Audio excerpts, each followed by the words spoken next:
Good evening. The time is 7 o'clock and a quorum of the Conservation Commission being present, I call this meeting to order. First items are approval of minutes, but we don't have any of them, so we will skip to agenda item A.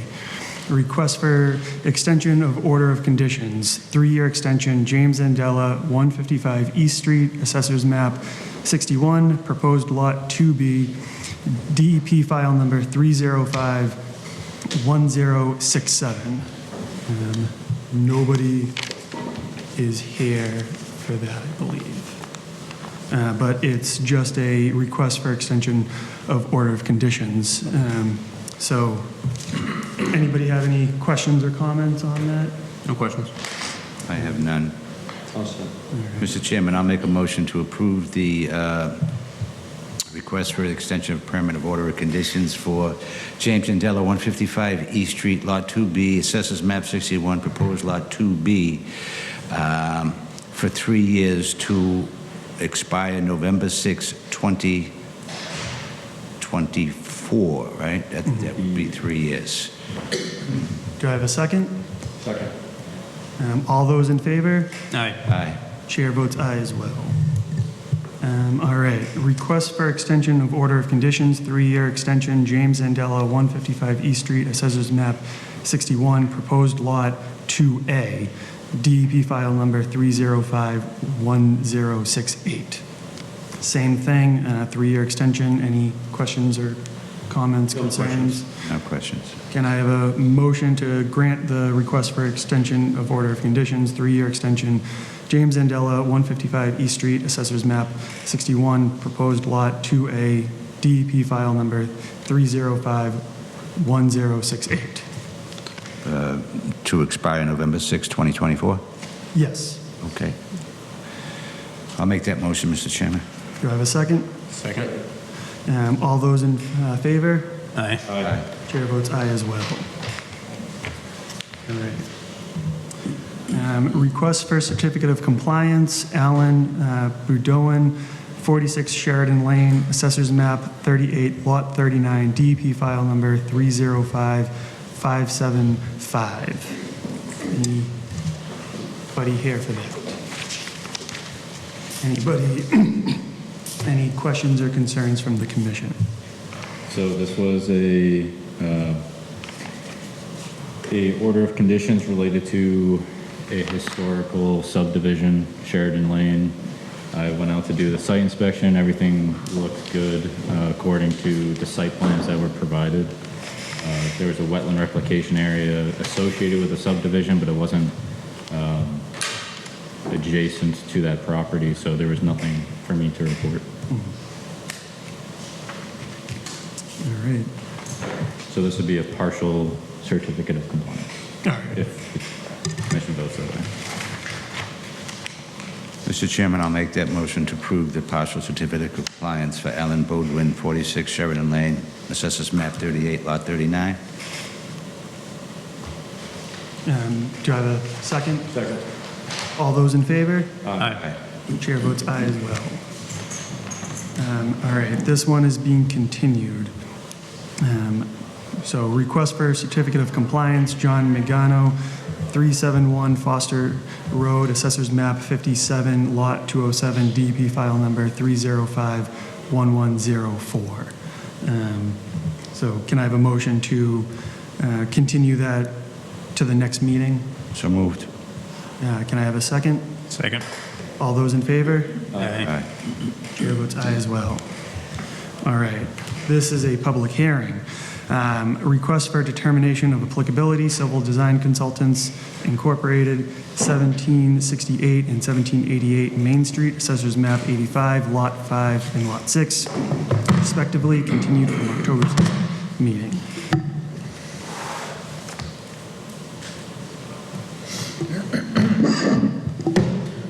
Good evening, Mr. Chairman, Jim Hanley, Civil Design Consultants. I'm just going to pop this open so everybody can see what's going on. Okay. Let's see. I guess just to kind of get you oriented as to where we are. This is part of the Tewksbury Country Club. Let's see, this is fast 68. That's right. Sorry. Hart Ginsburg. Okay. So kind of just to get you oriented here, these are the Livingston Street parks that you have here. And this is the Eagle Drive condominium complex. There's a private road that comes down, and there's an existing maintenance barn located down there that they basically keep the equipment in for the golf course. The proposal in front of you tonight is to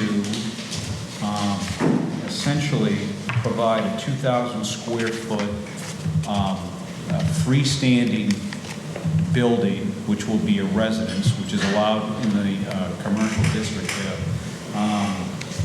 Why we're here in front of you tonight is because we're in the floodplain. We're actually well over 100 feet away from the nearest resource area. The elevation of the floodplain in the location here is 87.2. And you can kind of follow the cursor here. It's right about this location here. So the existing residences, the existing barn is completely out of it. The residence will be partially in it. So what do we have to do in order to comply with the state standards? Essentially what we need to do is compensate for any fill that we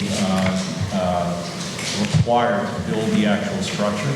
So the structure is actually going to sit about 2 feet plus or minus off the ground. There's, I think there's 18 6-inch by 6-inch columns that it will sit on. And the only other thing that's going to touch the ground is the chimney here. So if you look at what we're proposing to do as part of the application for this, we look at how much area or volume we fill, and then how much we compensate. So the state's regs say that every foot has to be the same, right? So we can't just overcompensate in a different stage. We have to compensate for each individual stage.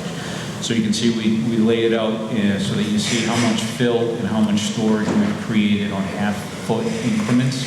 And at the end of the day, we have 225 total feet of additional storage on site, and we only have 84 cubic feet of actual fill. And again, all that is the 6-inch piles and then the chimney. So with that being said, I think that's kind of where we are right now.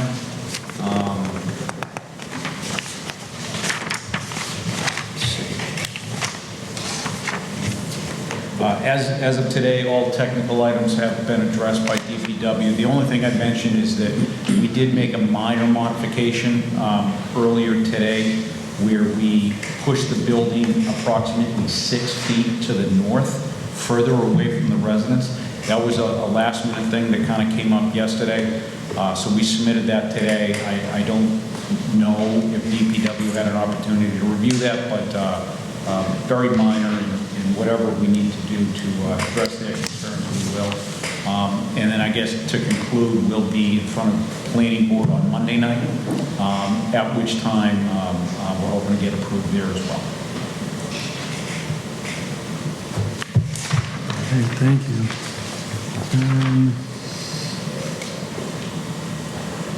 Does anybody have any questions or comments? So does the 100-year floodline follow 87.2 on the elevation? Is that what it is? Okay. Yeah, so it's so flat out there that we actually put half-foot contours on the plan so you can get a sense for which way it actually goes. We put 2-foot contours. You literally have something at the barn and then again at the wetland. So there just isn't a lot of room. It will be hooked up to town sewer, correct? No, they're going to use the existing utilities from the barn. Just come over from building to Where are building. those located? They're in the building. The sewer's in the building? We're taking the sewer from the existing building over to the new building. Oh, okay. And the existing building goes where? Well, there's a sewer main on the property already there, goes out to Livingston Street. Okay. So we have a well, so there'll be well and sewer that's existing from the building. That'll go from the barn into the new residence. Okay. You can see the sewer service down here, so the plan is to tie in internally, so we don't have to make any additional disturbances outside the building. So you can see the sewer service is here, and then the well is in this general location. That's all gonna run inside the building, then go, when we get to the, originally there was gonna be a breezeway connecting the two buildings there. Now I'll be going underground for building the building, but it'll still come off the same services from that building. Okay. That's all I have, Mr. Chairman. I don't have any comments. I think we're complying with the performance standards with a 100-year floodplain. If the commission approves the NOI, I would just ask that the consider conditions such as just sticking with the erosion and sediment controls as installed or as proposed, and just coordinating with me to check them out before any construction. I would also recommend updating section 5 within the packet. It has calculations based on the old plan, not on the new plan. Section 5 of the... NOI you submitted, or Oh, okay, yeah. it just has older information if Yeah, they've been that's no updated. problem. Right, so we didn't have the chimney accounted for in that. Yeah. Yep, we do that. All right. This is a public hearing, so if there's anybody who would like to comment or ask questions, now is your time to do so. I actually did receive a comment from someone in the public. I'm not sure if they're here or not, but they inquired about when you guys do construction. Are you guys going through Eagle Way or Eagle No, Drive? Or From the private drive, okay, not from the condominiums. okay. All right. Not seeing anybody else get up, can I have a motion to close the public hearing for, hold on, where am I?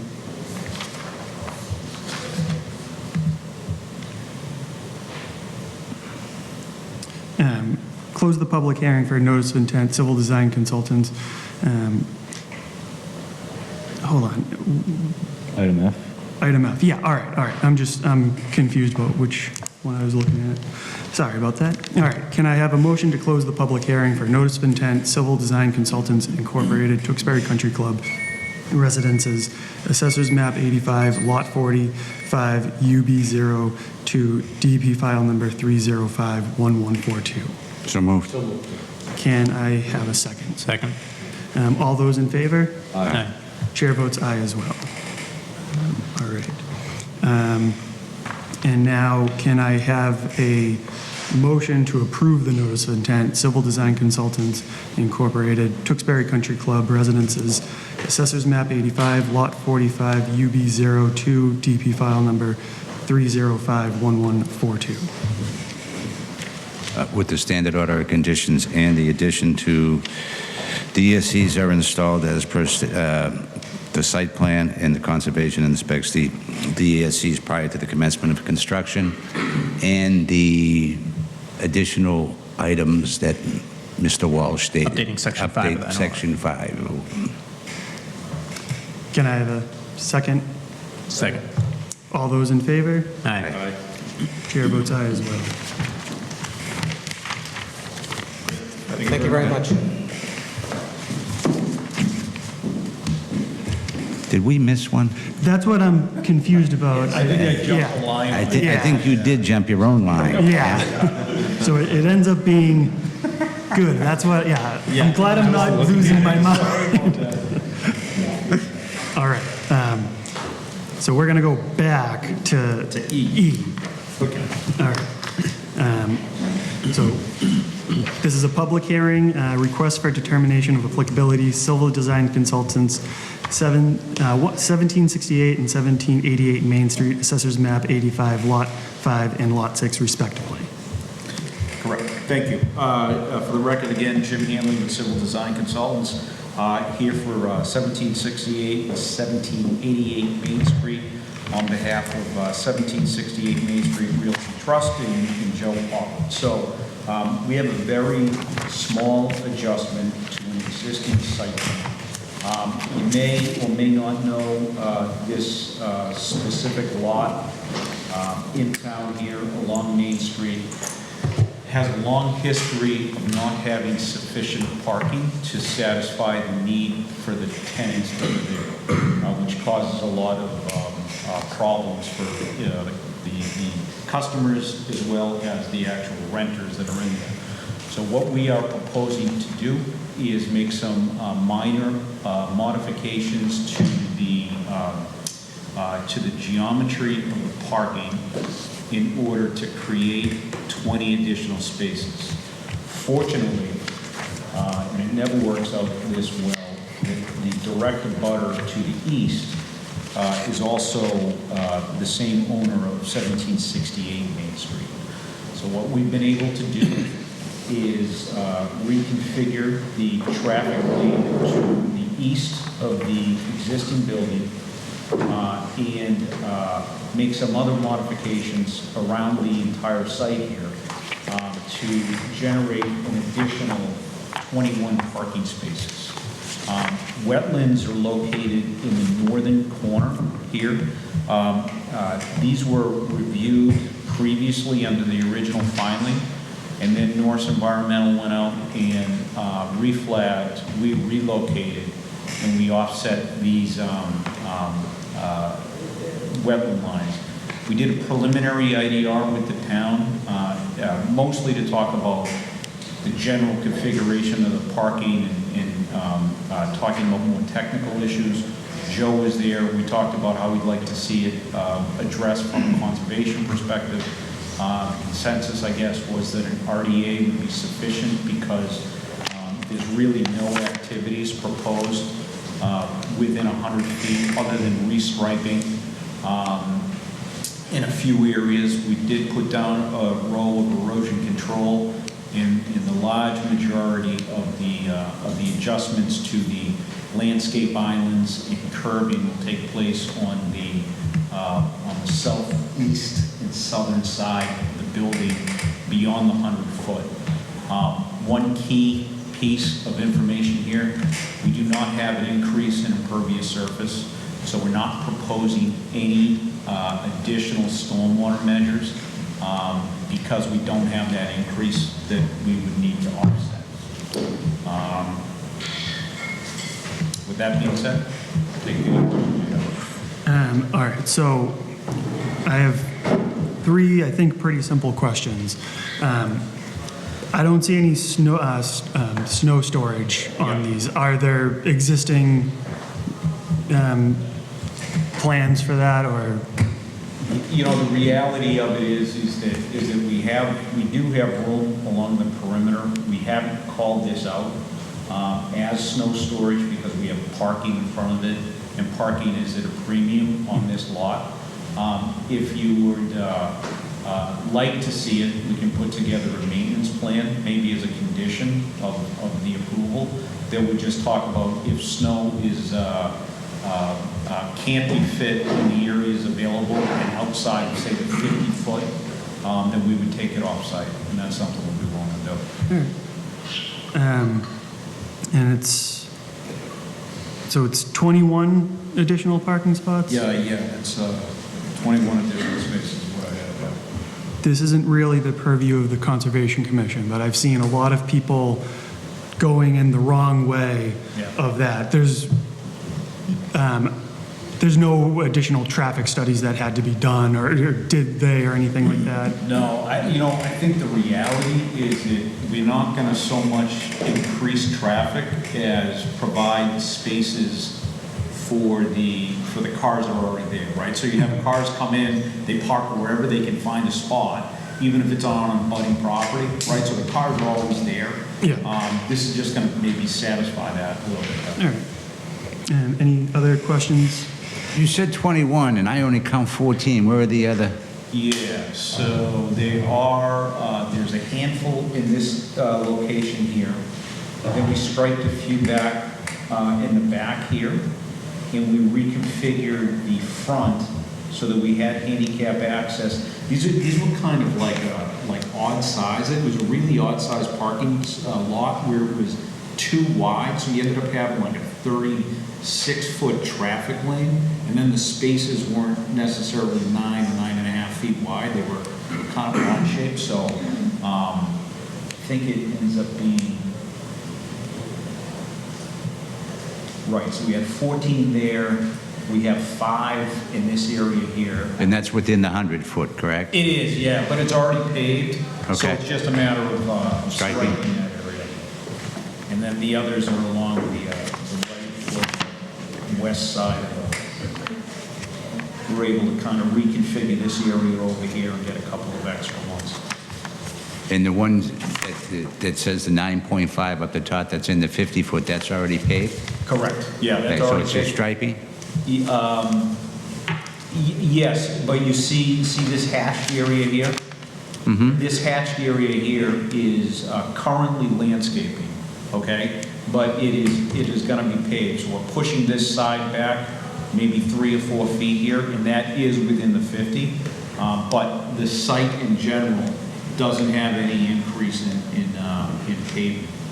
So there happens to be inside of that little pocket here, these 2 spaces, a little bit more inside the 50, but the site overall has the same. That's all I have, Mr. Chairman. I just want to clarify, so you're converting lawn to pavement, but there's no increase in impervious surface? Yeah, right, so if you look at what we did,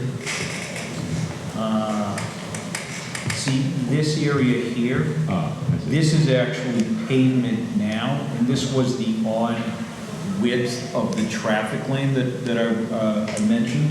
So there's about a 4-foot stretch along this entire face here of pavement that will come out, curbing that will be reset, and then that paved area will be replaced with 4 inches of lumen seed.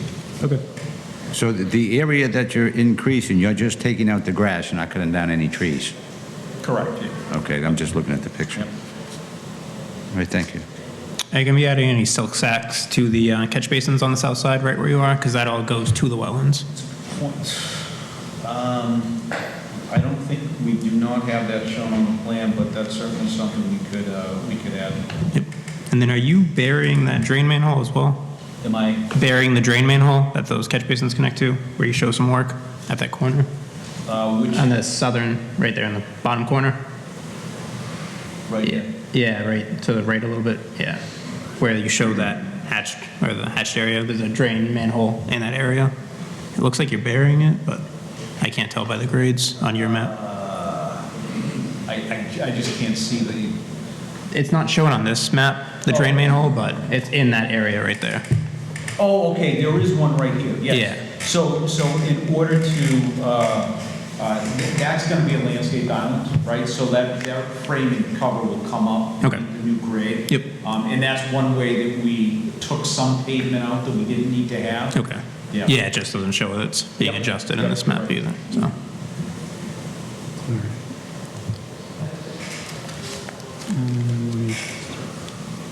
So what was that you were requesting?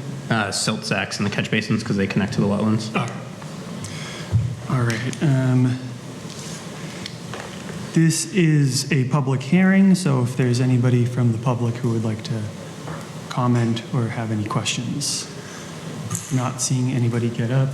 There was nobody who sent any information into No. this? All right. So can I have a motion to close the public hearing, request for, let me just make sure I'm on the right one.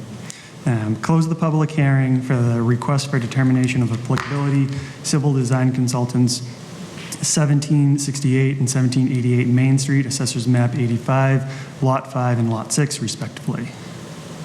Yeah. So moved. Can I have a second? Second. All those in favor? Aye. Chair votes aye as well. All right. And Mr. Chairman, I'll make a motion for a negative determination for request of determination. Applicability Civil Design Consultants Incorporated, 1768, 1788 Main Street, Assessors Map 85, Lot 5 and Lot 6 respectively. Do I have a second? Second. All those in favor? Aye. Chair votes aye as well. All right. Great, thank you.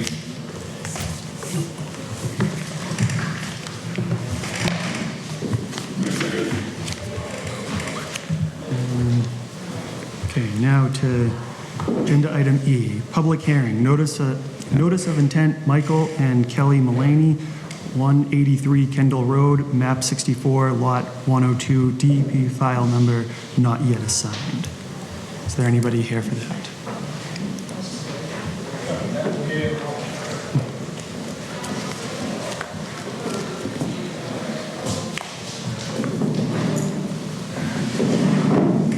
Please introduce yourselves for the record.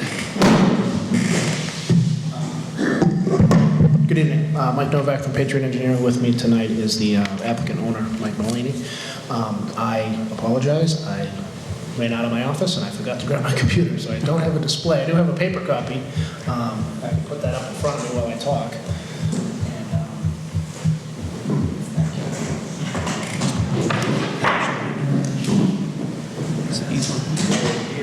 Yeah, I apologize for that. Realize that we got here.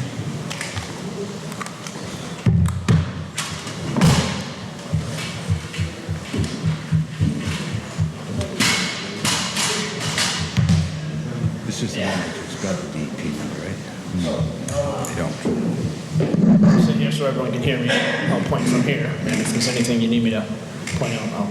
So just a quick history. I think for anybody who's not aware, there was some activity going on this site. It was brought to Mr. Mulaney's attention that there was a wetland to the east, we'll call it, northeast, and he was given I believe it was a cease and desist letter, not an enforcement order, but a cease and desist letter from the previous agent. There was some time delays in there because Mr. Mulaney actually had COVID at the time, so she couldn't come out and talk to him. And then I think there was some staffing changes. So long story short, he engaged LEC and myself to take a look at the activities that were going on. The wetlands were flagged in April, I believe, of this year by LEC Environmental. And it was determined that we should put a notice of intent together for his intended continued activities. Most of the activities are going to be grading, earthwork related. No impervious area is going to be added other than a small extension of the pool deck to the southeast. I'm sorry, excuse me. And he'd like to pave the driveway as well. Both of those areas are outside of the 100-foot buffer. The main activity that was a concern to at the time the commission and the agent was the grading of the northern part of his lot behind his house. Excuse me. There was some fill brought in, and he was trying to level off the yard.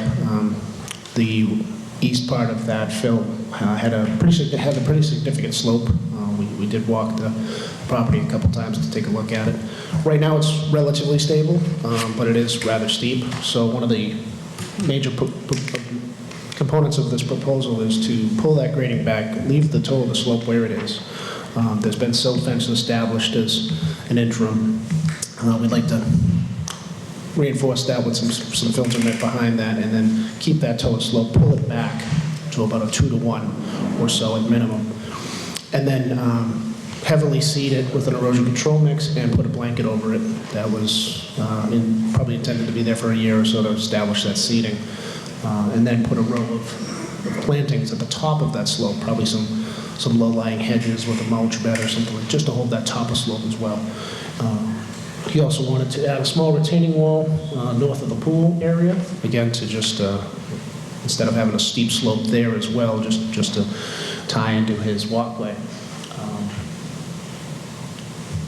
Other than that, we've established a stockpile area, we've established erosion control. One of the biggest things, obviously, considering the time of year, would be making sure everyone's comfortable with when we tackle these activities and what it looks like through the winter. Ideally, we'd like to get it done prior to it getting too much later in the year. In terms of the actual time on site, I don't think it would be very long. Obviously, with everyone's situation, availability of equipment and manpower is potentially a little bit of a snafu, but he thinks he can work that out. So I think that's a quick summary of everything, up to speed. Happy to answer any questions. I'm sure there's some details we'll have to work out, but we're here. Any questions or comments? So I walked the site. I think that the primary issue is just going to be managing erosion sedimentation or implementation of erosion and sedimentation controls. I think they adequately address that in their design with a 2-to-1 slope, the mulch bed at the end of the flat area in the back of the yard with the blankets on the slope as well. I just wanted to clarify on the site plan, if it already isn't explicitly said on the site plan or within the NOI, if the blanket's going to be applied to both sides of the slope, so towards the, I don't have a direction here, but. Yeah, here we go, hold on. So that. Yeah. Okay, so it's. The hatch is the erosion blanket. Okay. So I think it tails off as we come to the west, where we were able to walk down for you and I. Right. Right in that area where it was walkable, so we kind of will tail off Yeah. the blanket there, tie it and tack it down. Okay. And bring it all the way around to the pool. Okay, cool.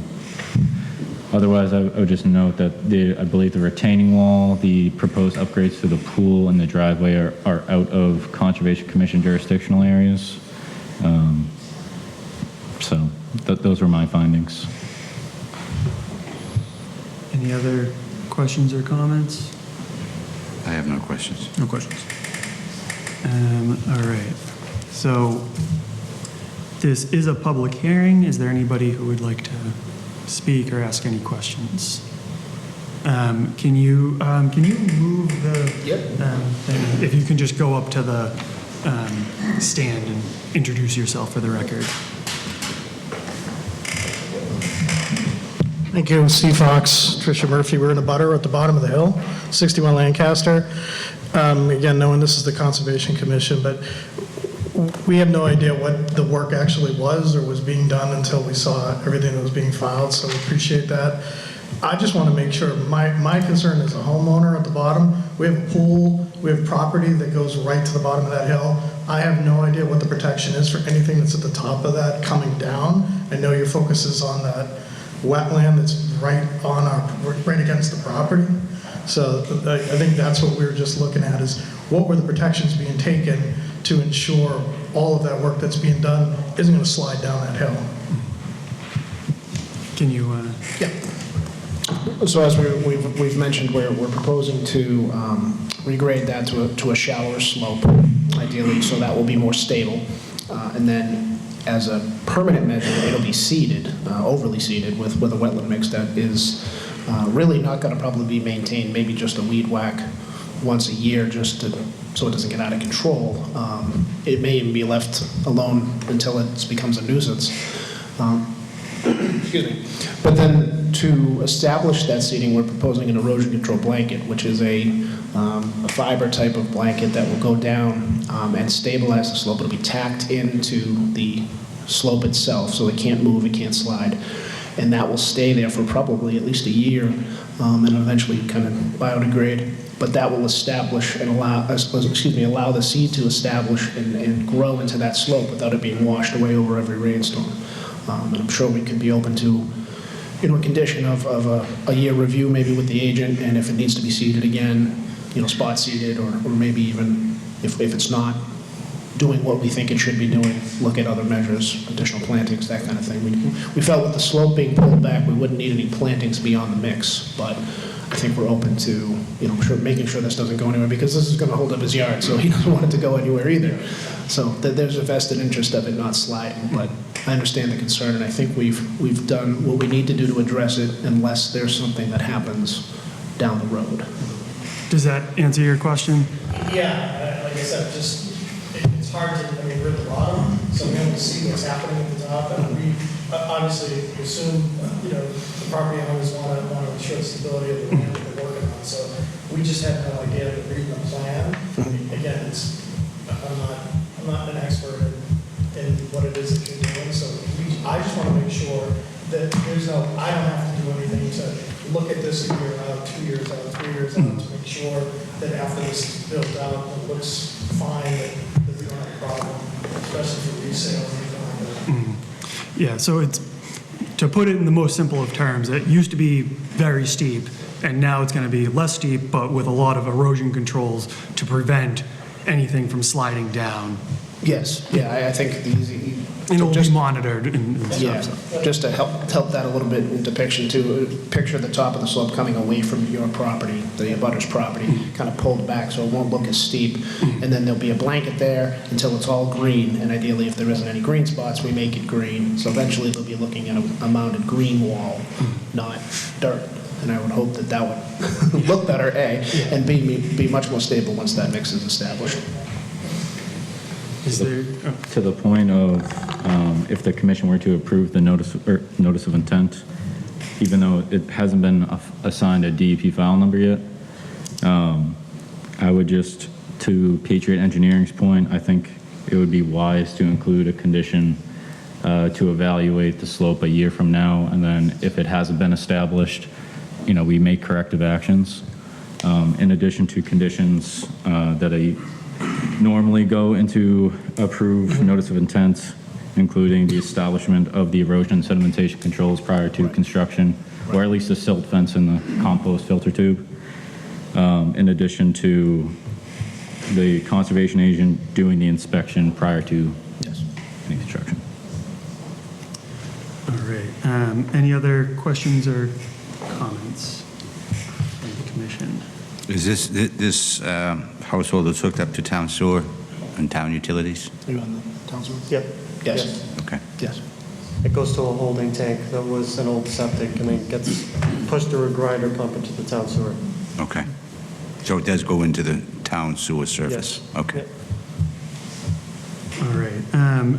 So because there's no DEP file number, we can't approve Of course. it. But, I mean, you've explained everything.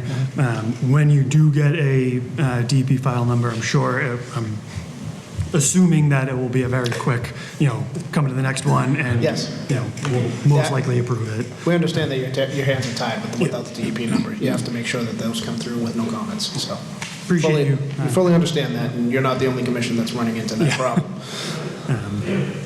All right, so can I have a motion to continue the public hearing, notice of intent, Michael and Kelly Mullaney, 183 Kendall Road, map 64, lot 102, DP file number not yet assigned, to the next meeting on November 3rd, 2021? So moved.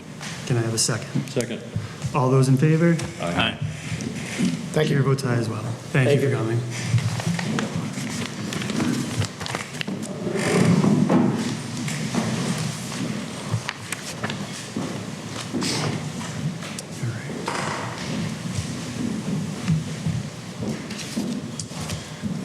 All right.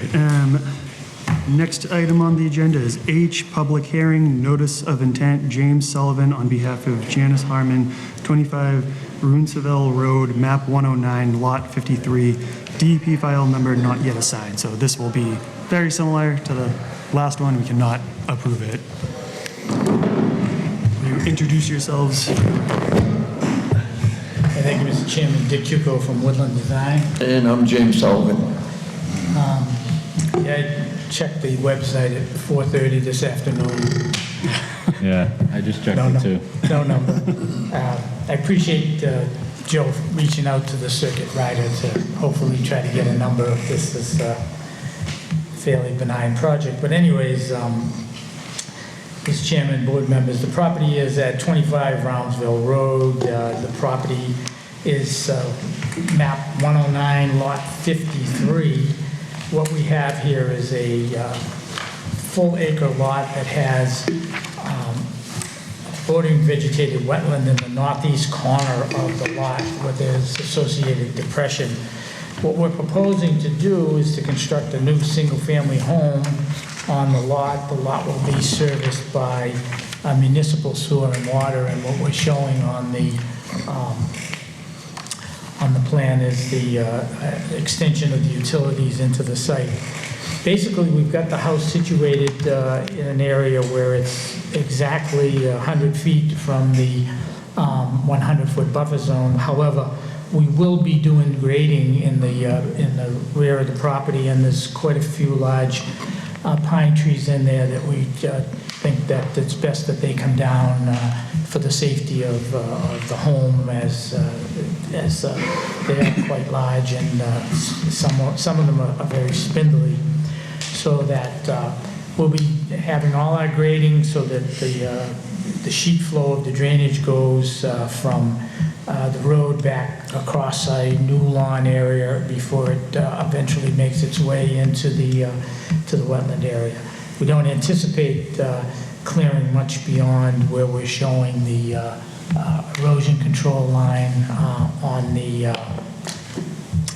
across the back of the property. We will, however, for the purposes of making sure that the future homeowner knows that there is a buffer zone, we will extend the medallions all the way to the rear of the lot, even past the area where we're clearing, just so that there's no issue, in the future with the homeowners knowing exactly where the areas are that they should stay out of.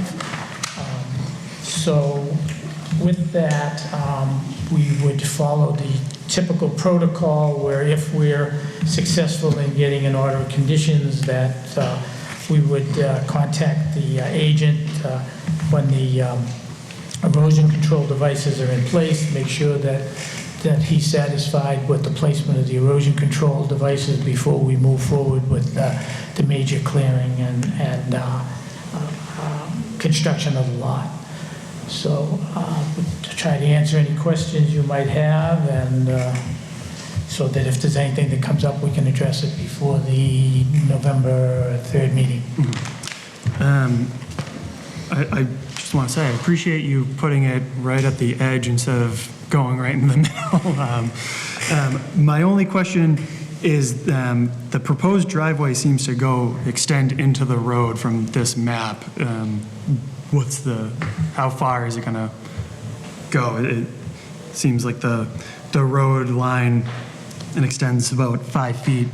Yeah, it goes a little bit, it goes to the edge of pavement, which in some cases on the left side of the driveway is about 12 feet, and on the right side of the driveway is about 10 feet.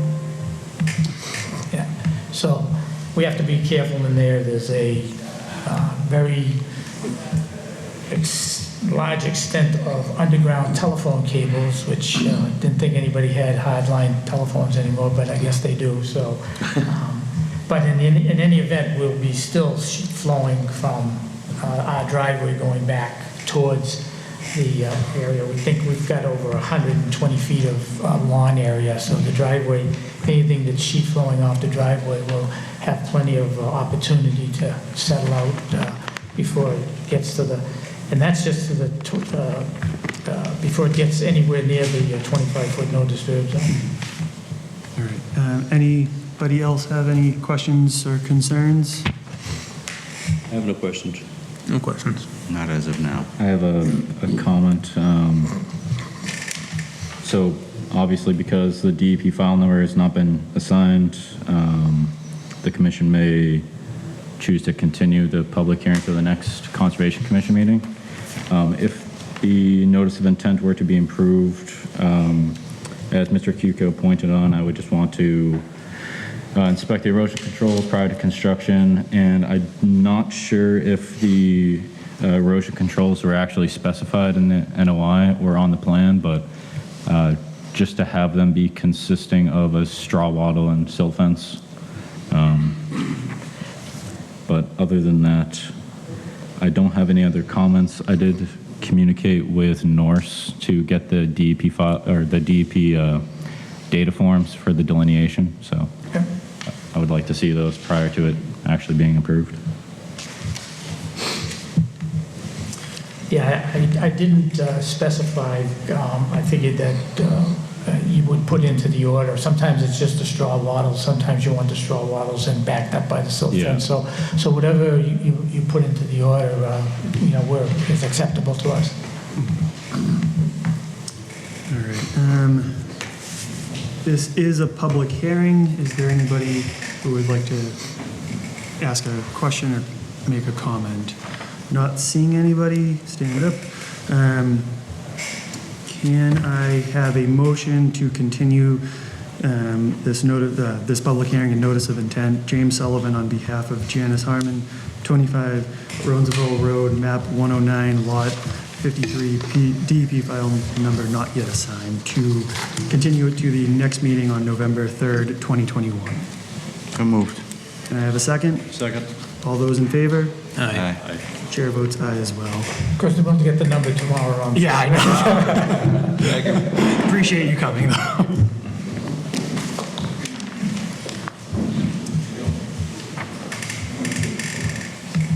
All right.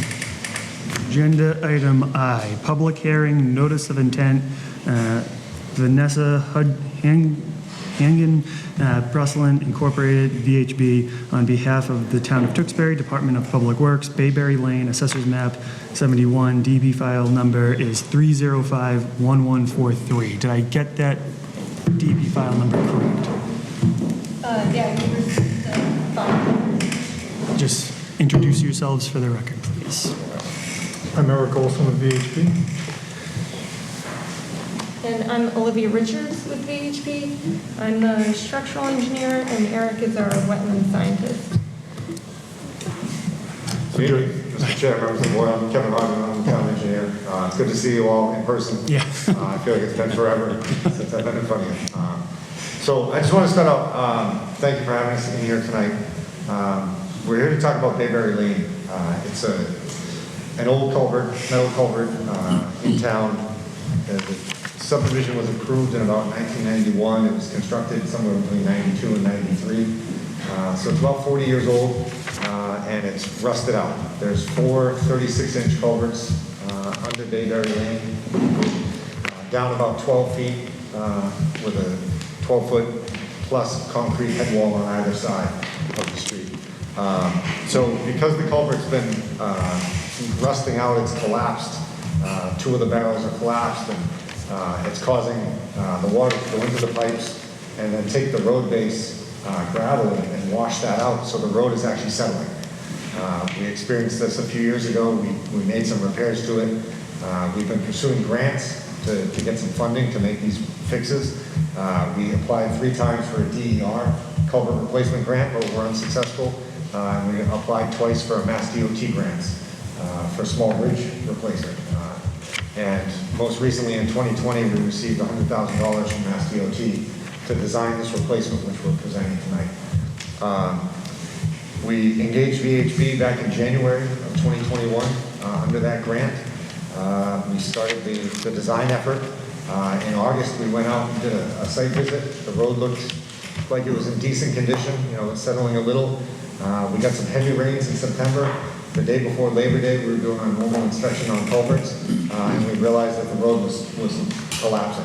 We had to install some steel plates out there as a temporary measure, and then engage a contractor to make some emergency repairs. So what we're in for tonight is the permanent repair for this structure. I believe the board the commission's aware of the emergency repairs we're going to do to it. That actually started earlier this week with the water bypass, but the major digging is going to start on Monday for that replacement of 2 of the culverts. With that, I'll let the experts explain the project, but I just kind of wanted to give the board a brief history of what the DPW's been dealing with down there. Thank you. There a screen on here? The floor box. We have our telemedia.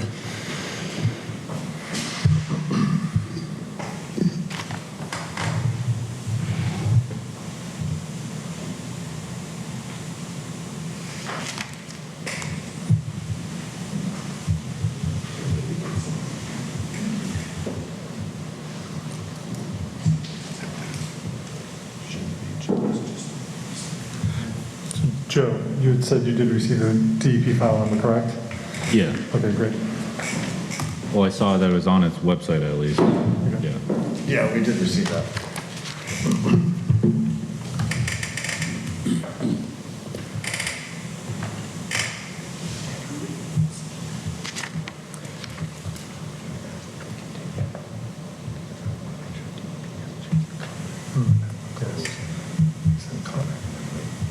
Well, Mr. Chairman, while she's trying to get her computer going, I have a question for Mr. Hardeman.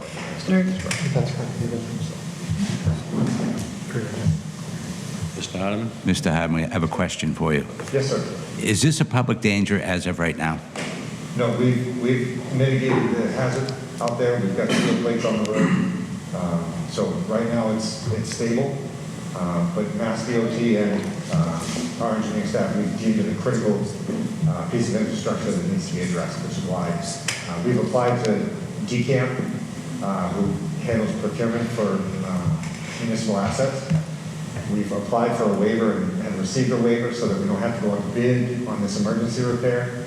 It's that critical that, we had to go through the state to get approval to get out there and fix it as soon as we can, which is... But that's the permanent fix, or is that the temporary fix? That's a temporary fix. Okay. It's just going to get worse with any... Well, so what we're doing with the temporary fix is there's 2 culverts that have collapsed and actually become disconnected from the head wall. And when the water comes through those culverts or up to those culverts, it flows out of the culverts into the road subbase, and then takes that gravel and brings it back into the culvert and sends it downstream. We're actually going to replace those 2 culverts and seal them so that that water doesn't leave the culvert. It goes from one side of the Are crossing. you going to replace the head walls in this whole deal? No, we're not. Okay. No, we're going to enlarge an opening, and you'll see, it's going to be a significant culvert that goes in there. I believe it's 15 by 6.5. But basically what you're saying is it is an emergency in the whole situation. Right. Yeah. Right. And It has to be done. unfortunately, because of the procurement we have to go through, and because it's more than a 10-foot span, it's technically a small bridge. Oh, really? Yeah, for Mass DOT and Federal Highway. So we actually have to go through Mass DOT bridge section for review on the structure as well, get their approval. So there is a long permitting timeline, which is why we have to be out there and fix the road now under an emergency certification, and then come back and do the permit. And you're going to get out there immediately, right? I mean, before winter. For the temporary? Yeah. They already started the water bypass on Monday. Yeah. They have to chlorinate the water and make sure it's drinkable before they can hook up the homes. Because there is a water main and a sewer main in the street that we have to cut. But the digging to get down to those 2 culverts and replacing is planned for next month. So this road is currently open? Yes, it is. Yes, it's one passable lane with the steel plate.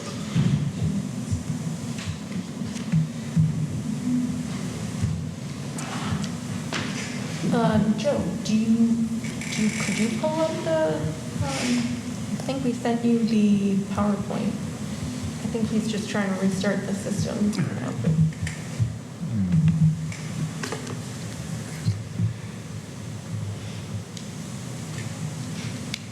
Are you asking if I'm able to project it? Yeah, or try that, if Sure. that would be okay.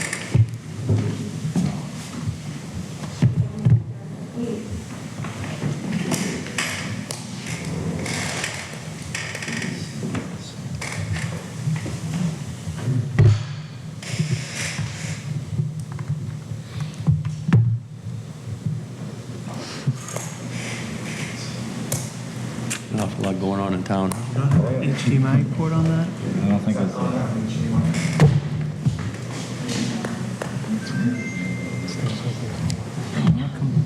Not compatible. It just wasn't even detecting it. I don't know. Maybe I'm just...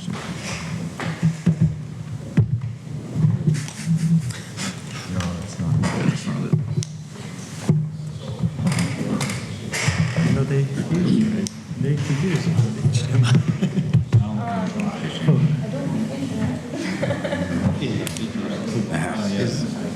The presentation or something?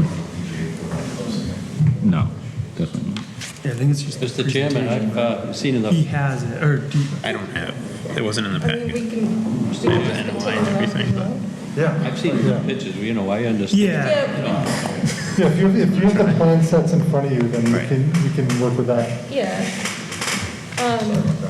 So essentially, where we're talking about Bayberry Lane, this was a subdivision that was put in about the mid-90s, and these 4 pipe culverts, corrugated metal pipes, each 36-inch in diameter.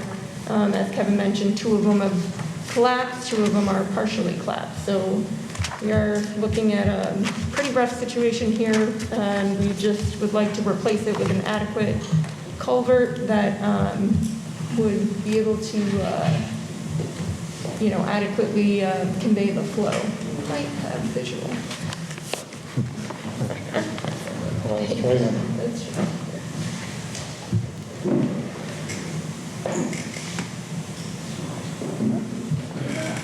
Here we go. There we go. All right. Okay, so yes, Bayberry Lane. So these are the pipe culverts we had mentioned. As you can see, pretty full of sediment. Looking at the downstream side right there. Yeah, this is the downstream outlet. Here's our top of road on the right. That soil has found its way through, and definitely have some sinkholes in the road here. So what we are planning to, I'll show you a little more here. We got about, these wing walls are about 10 feet tall, and then the little pipes at the bottom there. That's the upstream view, and then the downstream view. As you can see, the orientation of these pipes has kind of changed the way that the stream flows through here. And one thing here is this, what was a sandbar is now kind of becoming bank. We have noticed that the stream wants to go its own natural path, and the orientation of these pipes is preventing it. Right, there's a natural meander right upstream about 60 to 80 feet, and the stream seems to be naturally changing course and shifting a little bit to the north, aiming a little bit away from the center of the culverts. Yeah, so in these pictures, it wants to go more to the left. And as you can see, yeah, I'll just go back real quick. So that's a sandbar that's developed over time, and as you can see, that's like typical stream flow. There wasn't any storms before that. So basically, what you have there is you see the water line is essentially going along that sandbar now. That sandbar is starting to act as bank, and over time, that would just get bigger and bigger until it's a fully stabilized bank.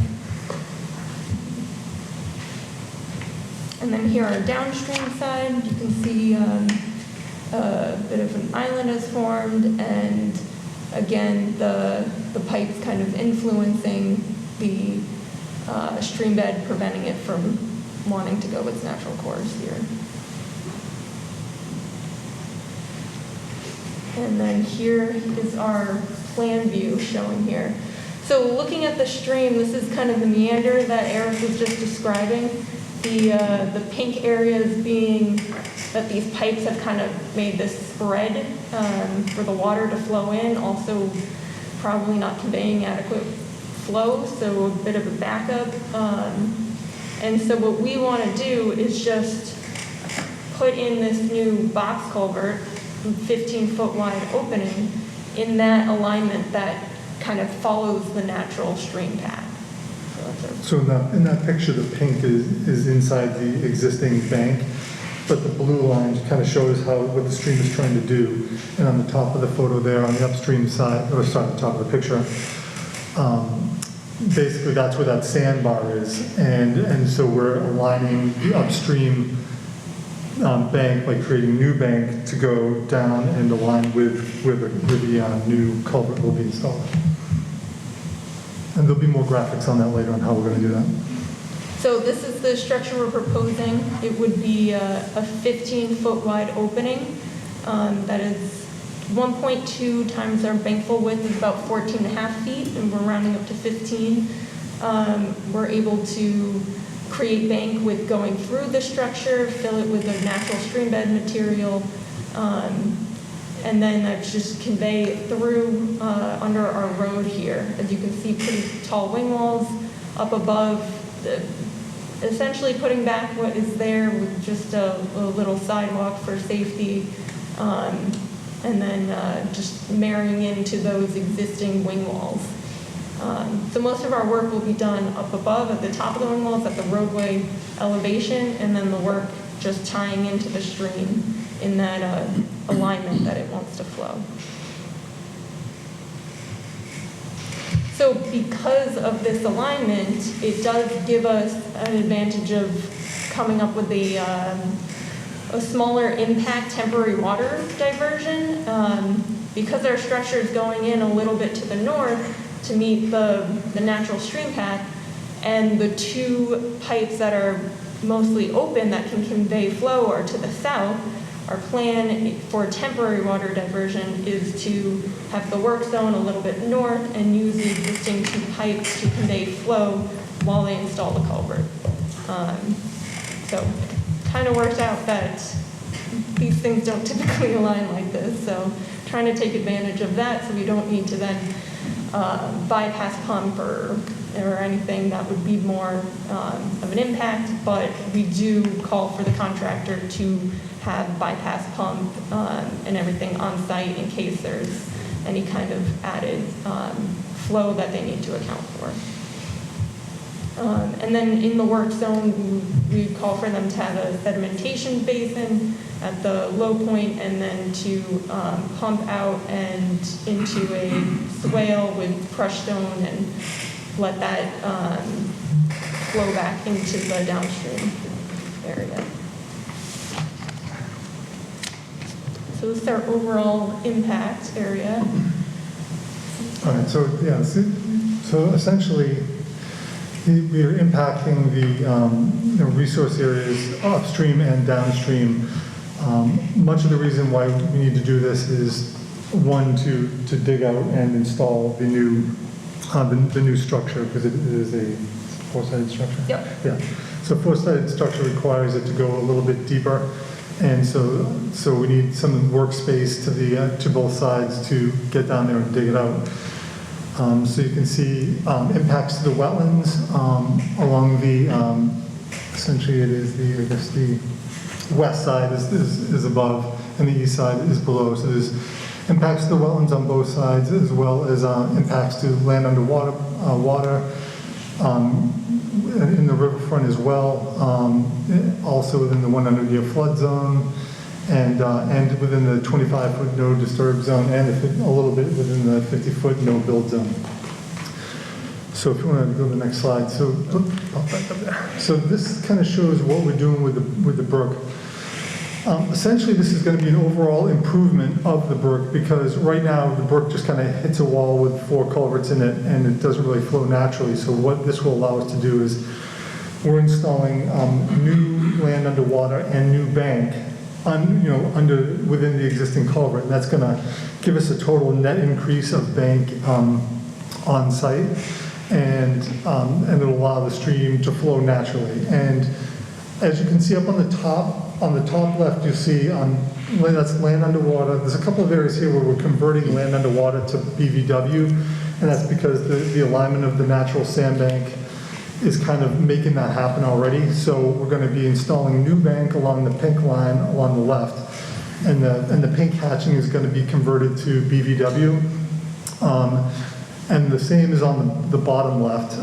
We're aligning with the bank that we're creating inside that culvert to align with a new bank below on the downstream side, and they'll maintain, instead of widening out where it hits the culvert and having higher flood elevations, it's going to be a more consistent stream that flows naturally and connects, and will be a consistent width right through from upstream to downstream through the culvert. On the bottom right, there's also some conversion. The purple is bordering vegetated wetlands converted to land underwater. There's a little bit of wetland there, and where we're putting the culvert, it's going to come out to some wetlands, so we're just going to have some conversion there. But if you want to go to the next slide.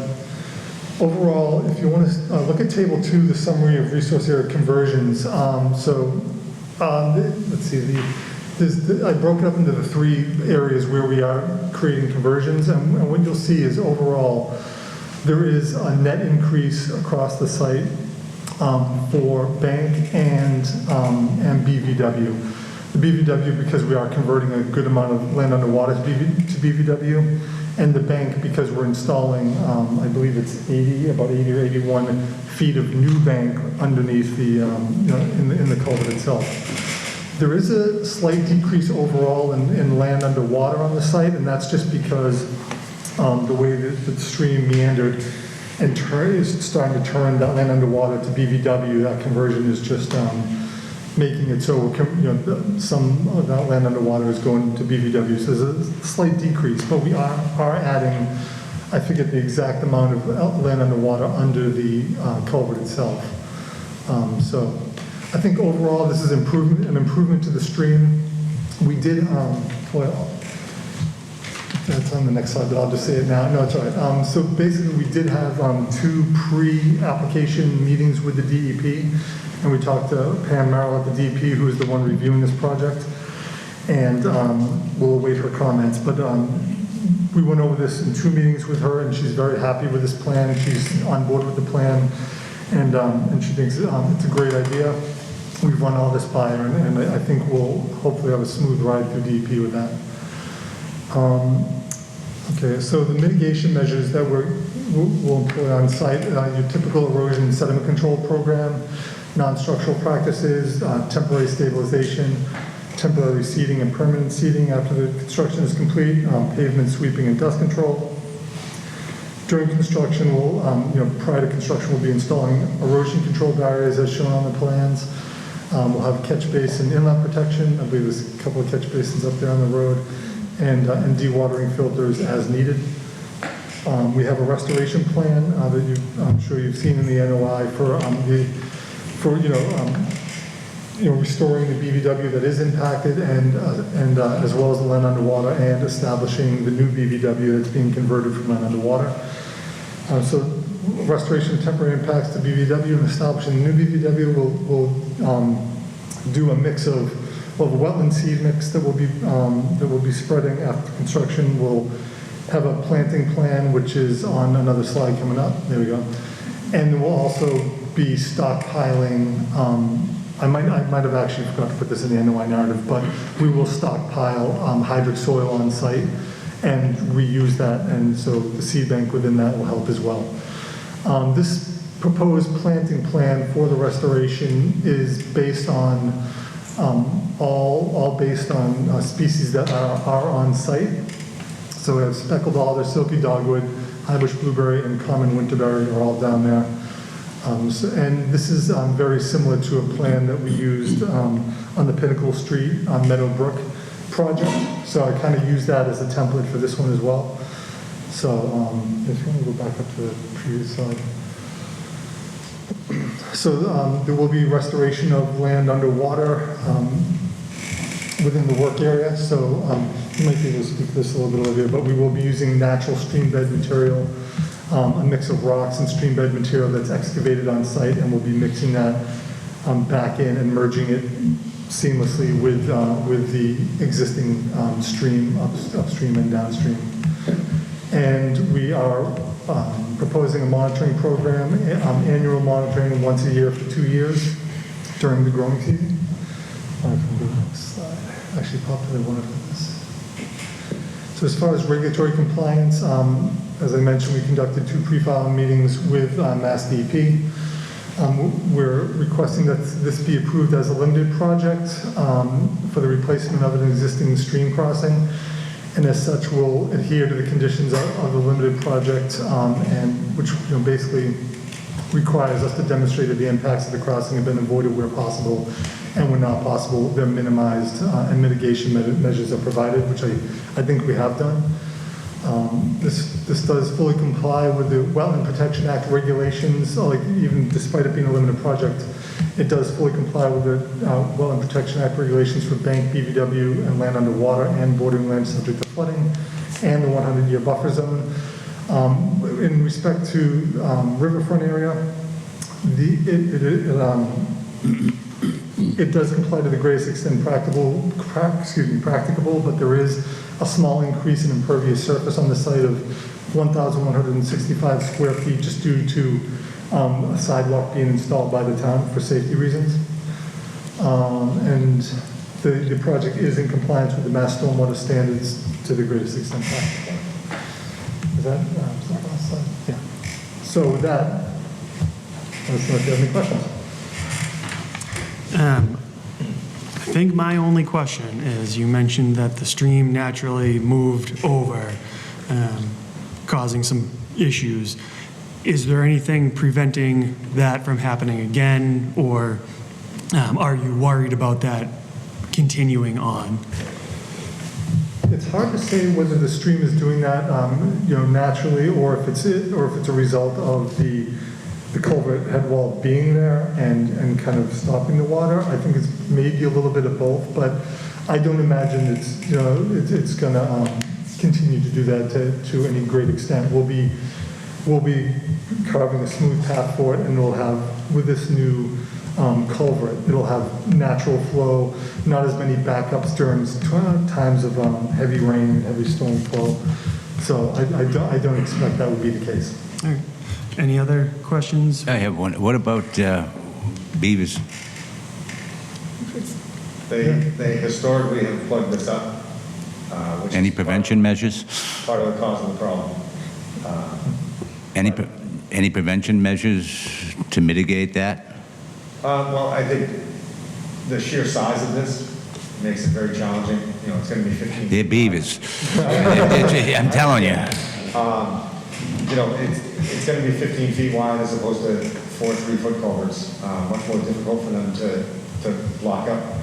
But like the other culverts we have in town, we'll continue to monitor them and go around as we do now, and address any blockages within the entrances and openings to the culvert. Now, what is the time frame from design to finish? From start to finish? For construction, Yeah. I don't have a time frame right now. Ballpark would be good. Do you mean the length it would take to do it, or when we want to start? If we approve this tonight, when would you start it and when would you finish it? Probably springtime, which is when we start, right? No, so there's a few moving pieces. The biggest one is funding, right? A project like this is going to cost, probably $500,000 to $600,000 to undertake. We're in communication with Mass DOT, who is trying to earmark some grant funding for us. We also have the Stormwater Enterprise, which will be used for the construction cost.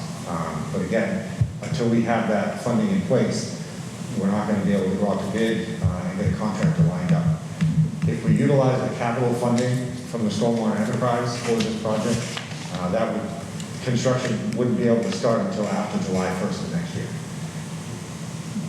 So even if we had all the money in place, we wouldn't start till July of next year and it would be finished in a perfect world. Well, if we had the funding in place, today, if we had the money to do it, we would pursue doing it now. But like I said, we don't anticipate having funding available until July 1st. Well, I think what I'm trying to get at is how long will the road be? We're looking at about a one-season project. So it'll be a year Yeah.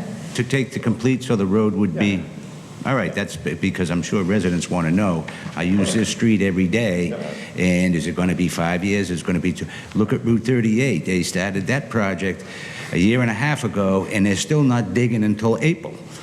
So that's my point. How long is the neighborhood going to be disturbed? Right. And, the 3 residents at the end of the street, as well as the other residents, before the culvert, we're in communication with them almost on a daily basis at this point to make sure we provide them with updates on what's happening, how it's going to impact them, and we try to minimize that impact as much as we can. Okay. That's all I have, Mr. Chairman. The 2 CMP culverts that aren't crushed, what's the plan with those? It says to be removed. Are you filling those in? Are you doing anything with those? They'll, for long-term? Yeah. So they would be removed, and then we're just, when we put the box culvert in, just would connect into, I believe we'd be cutting out that section of the wall and then connecting into the wall just beyond it.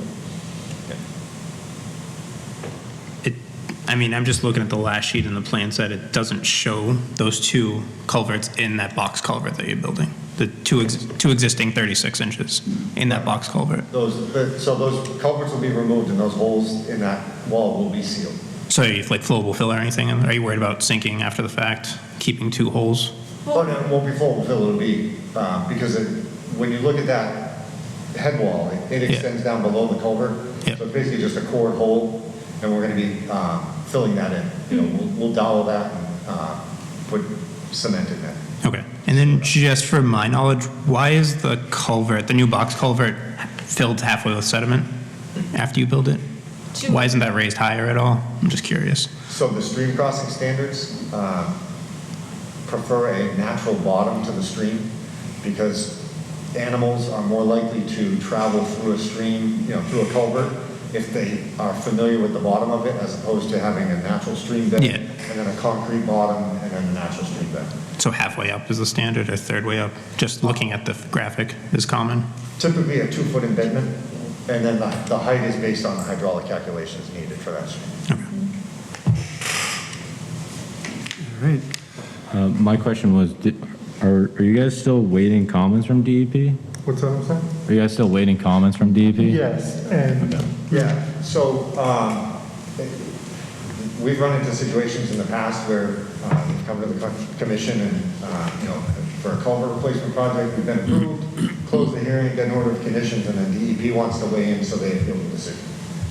What we'd ask is that the commission hold this open so that we can get those comments from DEP, address it all at once, and then close the hearing and have one order of conditions as opposed to running the risk of DEP wanting to have a superseding order of conditions. Okay. So you're not asking for approval tonight, you're... Correct. I respectfully request a continuance. As you know, you've got the packet in front of you, it's not a small feat to get through all that information. So we want to provide DEP as well with enough time to get through that, provide any comments they have, we can address all the comments and, you know, close the hearing at once. So you don't have any idea when DEP will answer or make any comments? I don't. So we can continue it to be determined after you ask us to put it back on the agenda and stuff. Yeah. All right. And knowing that we just got the file number today, likely it just went to a reviewer. Hopefully the reviewer that we've been speaking with. it is, we made sure it's up to her. Okay. So I hope that might make him go through quicker because she's already discussed the project with us a couple of times. And this is the DEP? Yes. Yeah. Yeah. We're looking at a year. The pandemic, they've not been as fast. Pam's been working with us in the town, like I worked with her on the Pinnacle Street project for Meadowbrook, and she's great, so Yeah. I don't expect a lot of problems. Yeah, I mean, we've already made modifications to the design based on that pre-application meeting that we had. So, you know, we're hoping to get comments soon, but I just want to make sure that they have enough time. I just ask that if, hopefully they get back to us soon, but if it's, 6 months, obviously today was very thorough. I think just a refresher, if it is an extended period of time, just, a brief refresher for us and stuff. But, Yeah, and we'll be in communication with Mr. Fontaine about, any feedback we do get from DEP, when we can anticipate their comments and things like that. all right. So other questions I had though that may be able to answer right now. After do we anticipate major changes through the emergency work that it would warrant resurveying of bank, BVW just to recalculate those numbers or? No, our goal with that emergency work is to work inside those head walls. Okay. And not within the resource area, with the exception of removing the sediment. Right, That has okay. been transported downstream. Okay. And for the permanent work for heavy machinery traveling, because I know it's, the roadway and then it kind of slopes down to the stream itself. Is heavy machinery anticipated to be working along the slope area, or is that all going to be within the roadway? Well, not for the construction of the culvert, everything would be up top. But what about reestablishing the bank and the, Yeah, I suppose if they get down to the machinery, they do it maybe small machinery. yeah, maybe small machinery just to reestablish that bank and get the material set. Okay.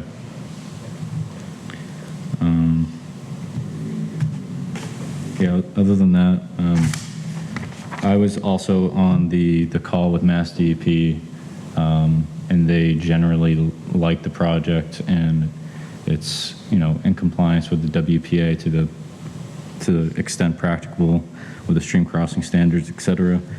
I generally like the project as well, but we'll continue talking about it as comments come in. So. All right. So, this is a public hearing. Nobody has come up yet. I'm gonna, we'll extend the public hearing, but can I have a motion to continue the public hearing, notice of intent, Vanessa Hagen Bruslin, Inc., VHB, on behalf of the Town of Tewksbury Department of Public Works, Bayberry Lane, Assessors Map 71, DEP file number 3051143. Continue that to the next public hearing as requested by the town engineer. I think that makes sense. Yeah, to a date to be determined. Yes, a date to be determined. I'll make that motion, Mr. Chairman. Can I have a second? Second. And all those in favor, please. Aye. Chair votes aye as well. Thank you very much. Thank you. That was quite thorough. Really appreciate that. Thank you for your time.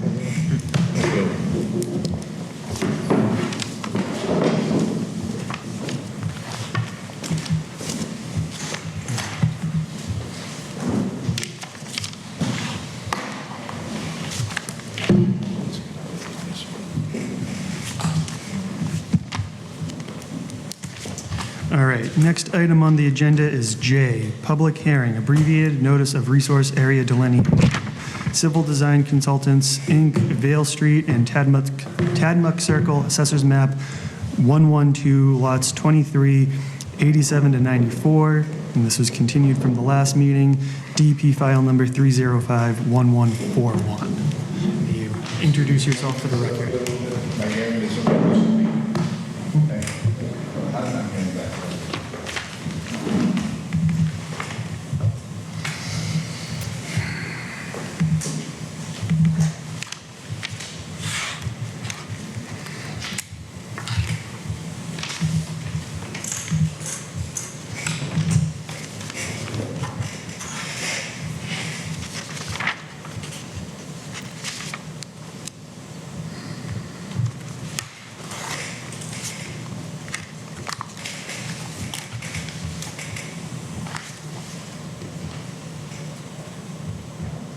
bear with me for a second.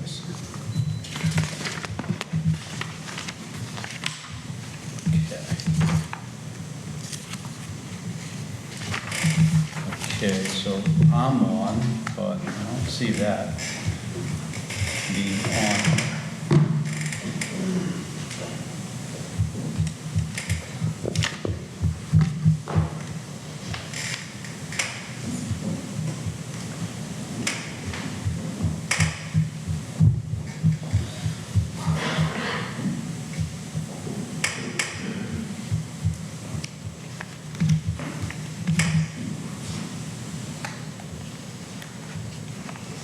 Well, I think while we wait for that thing to get going, I can kind of give you some basics, and then we can talk specifics once that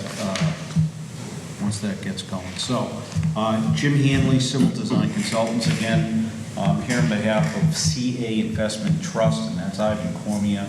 I'm here for a abbreviated notice of resource area delineation. We have DEP file number 3051141. Just for the benefit of the commission as well as the public, what the goal is, not even tonight because we're waiting for a final approval letter from the town's consultant, but the purpose for the notice of resource area delineation is to do nothing more than confirm that the flags, the wetland limits that we've identified and we've shown on the plan are where they are. That's it. So we're not proposing any development tonight whatsoever. This is specific to, is the wetland located here or is it located here? So just to give you a little bit of a background on the site, the combined acreage is about 18 acres. Of that, about 11 is some form of resource area, where that's wetlands, bordering vegetated wetland, perennial riverfront area or bank. And the remaining 7 acres plus or minus is what we consider upland and available for development in the future. Elevations along the site are relatively flat, and they range from a height of 92 to the north down to an elevation of 80, which is the outlet of or the invert of an existing culvert that goes under Vale Street. And then along Vale Street, we have elevations of about 90, so it kind of cups down into a stream channel that goes from the northwest down to the southeast and eventually crosses Vale Street. To give you a sense for what we've done so far, actually, let me take a step back. Okay, so now you can see a little bit better anyhow, the outline of the development. And this is from the town's from the town's GIS. It's kind of hard to see, but you can see my outline of the red here, and that is the 18 acres that I spoke about. What's a little bit more difficult to see is these green lines here. So this was a subdivision that was designed and permitted and approved in the past. I think it was somewhere in the 1980s, give or take. The road was never built. The lots are subdivided off. But we couldn't build on that, or my client couldn't build on that if he wanted to because of the zoning that's in place today, as well as the specifically the conservation regulations and the DEP's standards specific to that. So this was designed pre these regulations, and that's why, and really it's unattainable to put residences on these lots. So what we did is we looked at all of these lots together, we went back out and we flagged it. Now, sometime in May of 2011, this exact lot was flagged by North Environmental. It was reviewed by Bill Manuel, and an ORAD was issued. Fast forward 10 years, and nothing happened, and we had a ton of flags out there, a ton missing. We didn't know which end was up. I'm a new engineer. I didn't design it or do anything in 2011. What we decided to do was reflag the entire thing, basically. So Norse Environmental in the spring reflagged the entire property, somewhere about 300 to 400 flags throughout the entire development. It was generally consistent with the 2011 Border Resource Area delineation. The lines basically matched up within, 10 to 20 feet, which is about as good as they can do. We went out, we located that, we did an existing condition survey, and we filed an ANRAD on September 2nd with the town. So today's the 20th of October. We haven't been avoiding you, but what we've been trying to do is get all of our paperwork lined up so that when we came in front of you, we had a complete story. So on September 28th, there was a site walk with the commission's agent, our wetland consultant, Norse Environmental, who hung the flags, and then Bill Manuel. So they walked the site, took about half a day. They identified maybe 10 to 20 flags that Mr. Manuel thought should be adjusted one way or another. So they rehung those flags and went out, we resurveyed those flags. And by the time we got everything done, a couple of weeks went by. October 14th, we resubmitted back to conservation. My hope was that we'd be able to have a letter from Mr. Manuel confirming that what he requested has been addressed. Fortunately, he wasn't able to do that. He had a previous engagement or vacation or out for some reason or another. So we weren't able to get that. My intention was to continue tonight, but you have a policy where I think it's 3 meetings in a row. You want some feedback. So not looking to close it tonight. We don't have the information from Mr. Manuel. I feel like we've addressed everything that he's asked for.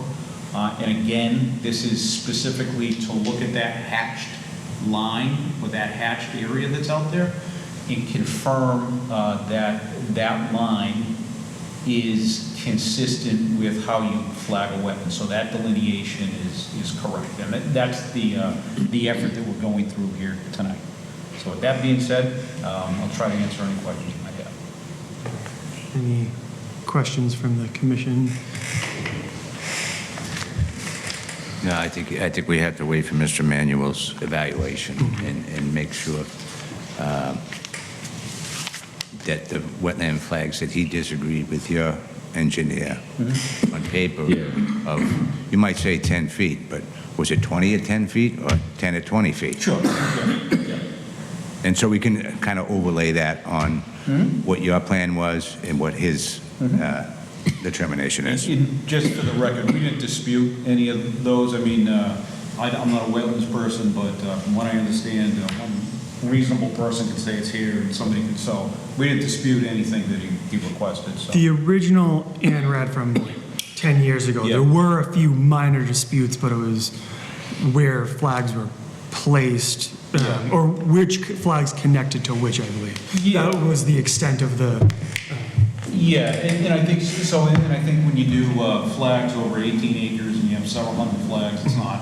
I mean, so our guys go out and they locate them, but at some point your head starts to spin. You don't know where you are anymore, which flag is where, and so. But so we would have the opportunity to overlay Mr. Manuel's, of course, yours, and the one from 2011. Absolutely. Okay. Yep.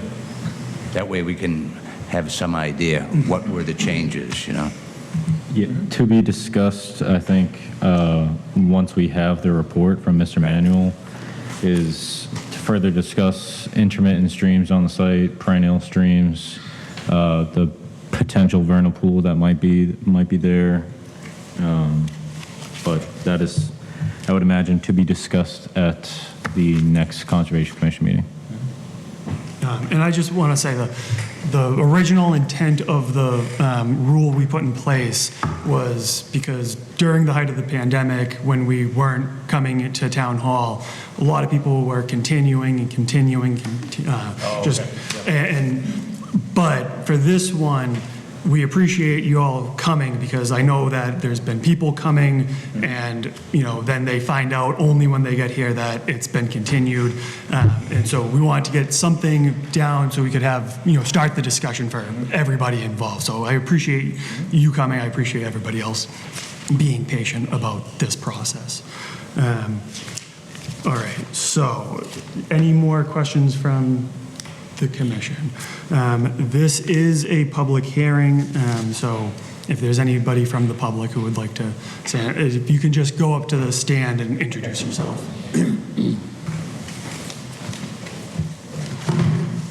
Hi, my name is Mark Pileski. I reside at 136 Vale, probably a couple lots over to the left. Been here for 37 years. So what are we looking at for time frames when we're actually able to take and talk about what's supposed to happen here? Because I know I showed up on September 15th. Thankfully, I found out that it was postponed on the 6th. So I'd like to be here for the meeting, but I don't want to have to keep arranging my personal life so I can be here and then find we don't do anything. So if someone could let the abutters know when we're going to, we got an original letter for September 15th. Is that possible? To get another letter when we're going to have a meeting? Because obviously we don't have a whole lot of neighbors. We get to the point where it's like, you come and, so is that possible to do? I'm not sure what the So I guess the question is, when you come up with the date that you're gonna do it, how do we get notified? Do we have to constantly monitor your website? So whenever whenever a project is coordinated with myself to be on the Conservation Commission meeting, they request it, I put it on the agenda, and then the agenda is posted.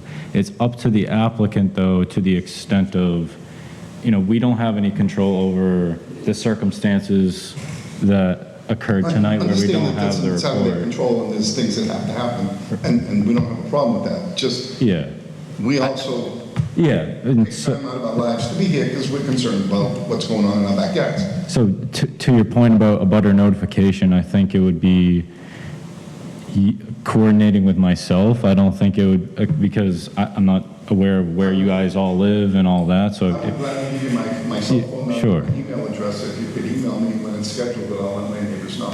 Absolutely. Okay? Yep. That's perfect. I would also You guys okay with that? suggest that, since sometimes we have continuances that would happen yesterday, would find out we're getting tonight's meeting continued yesterday. So my suggestion would be to call the conservation agent the afternoon of the meeting. Is it on or is it off? That would be my suggestion. I mean, it would be the easiest thing to do because I don't think we usually get a continuance the day before. You know what I mean?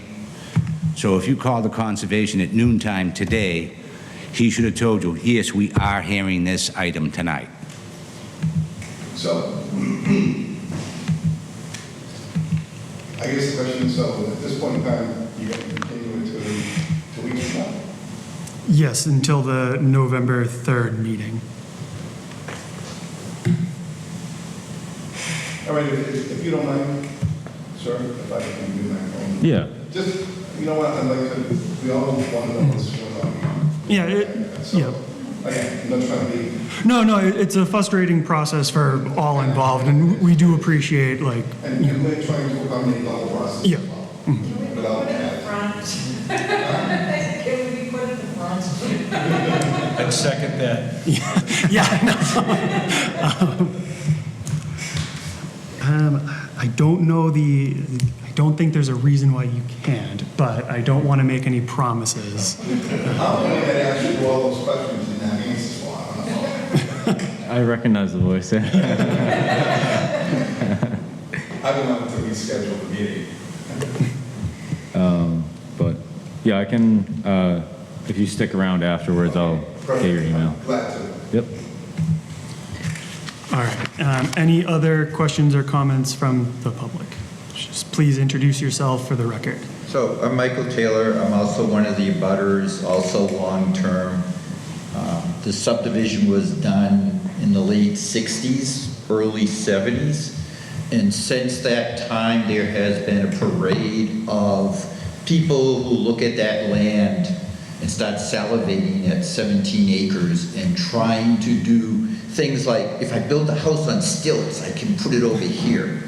And so, as a result, all of the abutters are more than suspicious of the motivation of what's coming down here. And we've come to meetings about the stream, whether it flows all year long or not.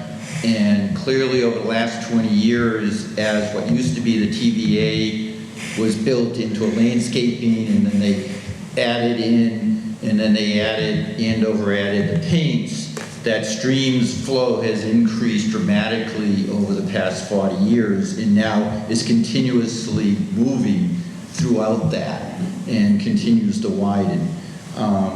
It's actually amazing they don't have an abutment coming and asking about under Vale Street for that stream at this point. And so there's also wildlife running through there now, and there's a number of people who are very affectionate to the foxes and coyotes that are now living in there. And I didn't see any mention of wildlife, which tends to like some of this land, particularly with the stream running big. So that's sort of a bit of the history of why we're so concerned and why we're hoping you really Be part of the process. be part of the process. Good, very good. Thank you. Thank you. Is there anybody else who would like to make a comment? I would just like to, the nature of an ANRAD is just to delineate the natural resources on the property. Again, there's no proposed construction in front of us, so if there were proposed construction, talks of, impacts to wildlife and all that would be potentially a more appropriate discussion to have. Yeah, it's kind of a difficult situation to balance because I understand your concern, but technically we are only speaking about this topic. So like for future reference, like I will ask you to like kind of keep it on topic, which is, I understand, difficult to do given the circumstances. Yeah. All right. All right. So not seeing anybody else get up. Any more questions? I'm going to, can I have a... I'll make a motion to continue. Public hearing and brief notice for a resource area delineation, civil design consultants, Vale and Tedmuck Circle, assesses map 112, lot 23, 87 to 94, continued to our next meeting of November 3rd. Can I have a second? Second. All those in favor? Aye. Chair votes aye as well. That has been continued. Okay, thank you. Thank you. All right. Any old business? I would just like to note for item D, the certificate of compliance that was requested for continuance, they requested a month. Oh, all right. So if you wanted to change that to the 17th, it probably doesn't matter, but